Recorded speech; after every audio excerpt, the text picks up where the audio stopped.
தேசிய ஜனநாயக கூட்டணி எப்படி தயாராகிறாங்க, இந்த தருணத்தை எப்படி எதிர்நோக்குறாங்க? கடந்த சில மணி நேரங்களில் பார்த்தோம், அதிமுக கடகடன்னு ஏகப்பட்ட குழுக்களை அமைச்சிருக்கிறாங்க. சதீஷ் முருகன், என்டிஏ கேம்ப்லேருந்து நீங்கள் பிக் பண்ணுற சிக்னல்ஸ் என்ன? வணக்கம் மரி. இன்றைய தினம் தேர்தல் தேதி என்பது அறிவிக்கப்படக்கூடிய சூழ்நிலையில் அதிமுக மிக முக்கியமான குழு ஒன்று அமைச்சு இன்று வெளியிட்டிருக்காங்க. அது தொகுதி பங்கீட்டு குழு. அந்த குழுவில் ஒரு 11 பேர் இடம்பெற்றிருக்கிறார்கள். முன்னாள் அமைச்சர்கள் உள்ளிட்டவர்கள் அந்த குழுவில் இடம்பெற்றிருக்கிறாங்க. இந்த குழு அமைப்பதற்கான காரணம், ஏற்கனவே தமிழகத்திற்கு பிரதமர் வந்திருந்த போது 3 முறை இந்த என்டிஏ கூட்டணி, அதிமுக தலைமையிலான இந்த என்டிஏ கூட்டணியினுடைய பேச்சுவார்த்தை, தொகுதி பங்கீடு பேச்சுவார்த்தை என்பது நடைபெற்று வருகிறது என்பதை நம்மால் பார்க்க முடிந்தது.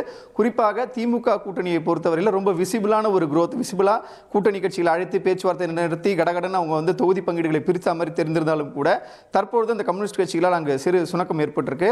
ஆனால் இவர்கள் ஆஃப் த ரெக்கார்டா, அதாவது விசிபிளா இல்லாமல் தங்களுடைய பேச்சுவார்த்தையை வந்து சுமூகமாக நடத்தி கொண்டிருப்பதாக பொதுவெளியில் தெரிவிக்கிறார்கள். அது அவ்வாறு தான் நடைபெற்று வருவதாகவும் நமக்கு தெரிய வந்திருக்கிறது. குறிப்பாக பாஜக கேட்கக்கூடிய இடங்கள், பாமக கேட்கக்கூடிய இடங்கள், அமமுக மற்றும் தமிழ் மாநில காங்கிரஸ் உள்ளிட்ட கட்சிகள் இதில் இடம்பெற்றிருக்கக்கூடிய சூழ்நிலை.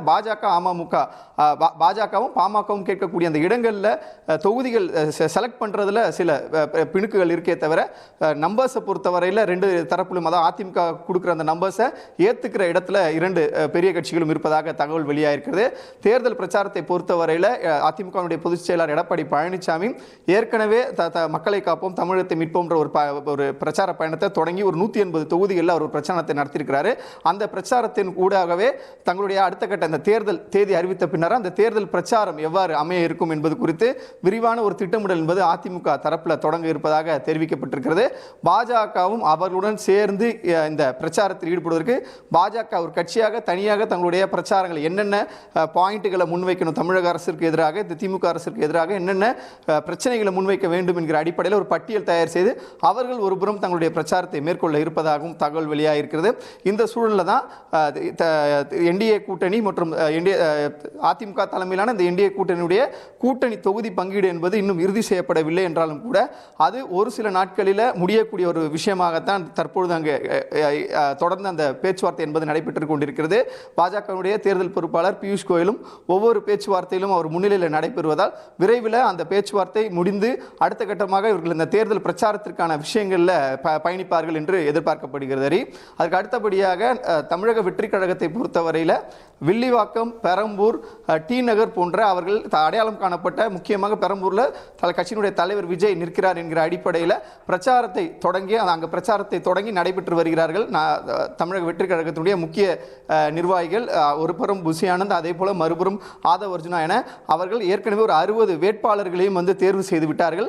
அந்த அடிப்படையில் பாஜகவுடன் கூட்டணி இருக்கிறதோ இல்லையோ அவர்கள் ஒரு 60 தொகுதிக்கு வேட்பாளரை அறிவித்து பிரச்சாரத்தை அவர்கள் தொடங்கி நடைபெற்று வருகிறார்கள். நேற்றைய தினமும் அதே போன்று கடந்த சில நாட்களாகவே ஆதவ் அர்ஜுனா, ஆனந்த், கட்சியினுடைய பொதுச் செயலாளர் ஆனந்த் ஆகியோர் மக்களுக்கான அந்த நலத்திட்ட உதவிகளை வழங்கி தங்களுடைய பிரச்சாரங்களை தொடர்ந்து நடத்திட்டு வராங்க. அந்த அடிப்படையில் தமிழக வெற்றி கழகம் இந்த தேர்தலில் தனித்து போட்டியிடுவதற்கான அந்த அனைத்து சிக்னலையும் கொடுத்துட்டு இருக்காங்க. அந்த அடிப்படையில் தான் அவர்கள் பிரச்சாரம் என்பதும் நடைபெற்று கொண்டிருக்கிறது. அதற்கு அடுத்தபடியாக நாம் தமிழர் கட்சியை பொறுத்தவரையில் அவங்க எப்போவோ தங்களுடைய தொகுதிக்கான வேட்பாளர் என்பதை அறிவிக்க தொடங்கி இருந்தார்கள். 234 தொகுதிகளுக்கும் அண்மையில் திருச்சியில் நடந்த ஒரு கூட்டத்தில் அவர் அறிவித்து முடித்து காரைக்குடியில் அவர் கட்சியினுடைய ஒருங்கிணைப்பாளர், தலைமை ஒருங்கிணைப்பாளர் சீமான் போட்டியிடுவதாக அறிவித்திருந்தார். அந்த அடிப்படையில் அந்த பணிமனை என்பதும் தொடங்கப்பட்டு அவர்களும் தங்களுடைய பிரச்சாரத்தை தொடர்ந்து நடத்தி வருகிறார்கள். அவங்க ஏற்கனவே திட்டமிட்டபடி அவர்களுடைய எந்தவித குழப்பமும் இல்லாமல் நாம் தமிழர் கட்சியினுடைய பிரச்சாரம் என்பது தொடர்ந்து நடைபெற்று வருகிறது. அவர்கள் வேட்பாளர்கள் அந்தந்த தொகுதியில் அவர்கள் வேலை செய்யவும் தொடங்கி இருக்கிறார்கள் என்பதுதான் இந்த தேர்தல் தேதி அறிவிக்கக்கூடிய, இன்னும் சற்று நேரத்தில் அறிவிக்கக்கூடிய இந்த நேரத்தில் இந்த 3 தலைமையிலான இந்த கட்சிகளுடைய தேர்தல் தயாரிப்பு நிலை என்பது இருக்கிறது.